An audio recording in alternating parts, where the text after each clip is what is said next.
Hello guys! Welcome po dito sa Salem, Massachusetts. At habang ako ay naglalakad dito sa sementeryo, may isang tanong na pumasok sa isip ko. Paano nga ba nagsimula ang tradisyon ng paglalamay o burol sa loob ng bahay, gaya ng nakasanayan natin sa Pilipinas? Kapag may namamatay sa isang pamilyang Pilipino, karaniwan nating nakikita ang kabaong na inilalagay sa bahay sa loob ng ilang araw bago ilibing.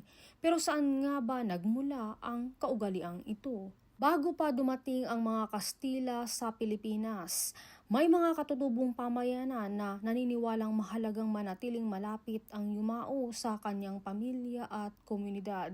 Hindi agad itinuturing na tuluyang nakahiwalay ang namatay sa mga naiwan, kaya binibigyan ng panahon ang mga kamag-anak at kaibigan upang magbigay galang at magpaalam. Nang dumating naman ang mga Kastila at lumaganap ang Kristyanismo, nadagdag ang tradisyon ng pagbabantay sa yumao.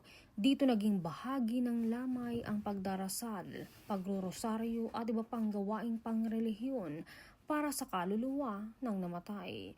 Sa paglipas ng panahon, nagsama ang mga sinaunang kaugalian at mga impluwensyang Kristiyano na siyang naging pundasyon ng modernong burol sa Pilipinas. May praktikal na dahilan din kung bakit sa bahay ginaganap ang lamay noon. Wala pang mga funeral home, mortuary o mga pasilidad na karaniwan natin ngayon.